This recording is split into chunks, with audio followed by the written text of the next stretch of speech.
Ça aurait été le choix d'abord le plus pertinent d'un point de vue politique et économique.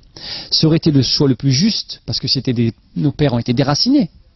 Il faut discuter, moi je discute beaucoup avec les anciens.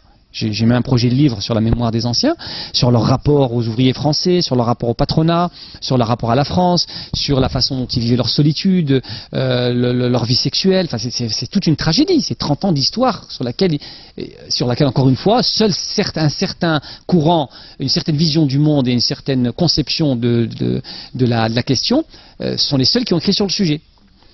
Et donc, quand on discute avec eux, bien sûr qu'ils étaient prêts à rentrer. C'est une évidence. Ça faisait 10 ans, 15 ans, 20 ans pour certains qu'ils avaient quitté leur bled, leurs racines, leur terroir. Leurs femmes, pour certains, étaient encore là-bas. Ils avaient accumulé un pécule parce que c'était le but du jeu pour eux, pour pouvoir retourner chez eux. Et là, contre toute attente, non seulement en contradiction avec la réalité économique, en contradiction avec les attentes personnelles de ces gens-là, en contradiction avec les besoins de leur pays, puisque avoir 15 ans d'expérience dans une usine Renault en France, même en tant que simple ouvrier, c'est réellement un plus pour un ouvrier maghrébin ou africain. Donc tous les éléments étaient réunis pour pouvoir faciliter leur retour, et bizarrement, qui décide de leur maintien? C'est pas n'importe qui, c'est pas la gauche, c'est pas au nom d'un soi-disant humanisme, c'est quand même la droite, c'est Giscard, qui est encore entouré qui est entouré au niveau des hauts fonctionnaires et du système d'État, qui est encore entouré par les anciens, dont certains des anciens de l'OAS qui ont été graciés, ou en tout cas graciés par le régime gaulliste. Donc des gens qui avaient toutes les raisons, à la fois idéologiques mais aussi affectives, puisqu'ils s'étaient quelque part fait virer du bled, de les renvoyer. Donc ces gens-là qui sont censés potentiellement être les gens qui, pour des raisons idéologiques, psychologiques, personnelles, économiques et politiques, mettre fin à cette immigration volontaire organisée par l'État, eh bien, contre toute attente, décident de les maintenir sur le sol national. Alors qu'il n'y avait aucune pression politique en face. À l'époque, il n'y avait pas les mouvements de gauche et d'extrême gauche qui viennent mettre des petites tentes au bord des quais pour dire les pauvres sans-papiers. Il n'y avait aucune pression médiatique ou politique en face pour dire de les maintenir, de ne pas les renvoyer. Or, donc, c'est ce gouvernement-là, qui est donc complètement intimement lié au patronat et au grand patronat et à la finance, c'est l'ensemble de ce système politique qui décide, un, de les maintenir, deux, de voter le regroupement familial, c'est-à-dire de leur dire vous pouvez ramener vos femmes, sous un prétexte humaniste quand on écoute les discours de l'époque.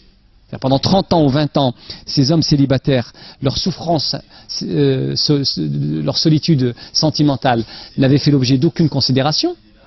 Et bizarrement, on décide que Mamadou, il a besoin de sa Fatouma et Rachid, il a besoin de sa Rachida pour pouvoir vivre mieux et avoir des enfants. Donc l'histoire de l'immigration, depuis le début, finalement, c'est une histoire de calcul, de complot politique, dont nos pères et nous-mêmes aujourd'hui encore sommes le jouet. Donc cette immigration aujourd'hui, elle a été donc programmée, elle a été organisée, et elle a été planifiée, et elle est devenue massive. Et il s'avère que une partie de cette immigration aujourd'hui revient à l'islam en ayant une visibilité culturelle ou religieuse, religieuse et culturelle, qui effectivement bouleverse complètement le paysage français, que les Français ne comprennent pas parce qu'elle apparaît soudainement. Et en tant que musulman, je pense, et on pourra le démontrer dans une prochaine vidéo, je pense que les musulmans doivent donner un signe fort aux élites, à la doxa majoritaire, qui est que, d'abord l'immigration n'a aucun sens quand on a 40% de chômage dans les banlieues. Donc les musulmans doivent se positionner contre l'immigration, qu'elle soit choisie, qu'elle soit légale ou qu'elle soit illégale. Parce que c'est en vérité économiquement faux, donc ça se démontre. Et deuxièmement, et là c'est mon approche personnelle, je pense que c'est le plus grand danger qui menace la stabilité de l'islam en France et en Europe. Parce que les populations musulmanes qui arrivent aujourd'hui, parce qu'elles sont encore majoritairement musulmanes, arrivent dans deux pays qui sont en pleine ébullition, en pleine transformation théologique, sociale, et viennent avec un rapport à la foi musulmane qui n'a rien à voir avec les 30 ans de travail et de réflexion et de sédentarisation de cet islam français. Donc ces populations viennent aussi bouleverser et freiner, voire anéantir le travail d'érudition islamique qui a opéré depuis 30 ans. Et donc, on doit dépasser les sentiments. Certes, effectivement, il y a un sentiment naturel de fraternité, parce qu'il y a des mêmes origines, etc. Mais en tant que musulman, et si on est dans le politique, on n'est pas dans le sentimental.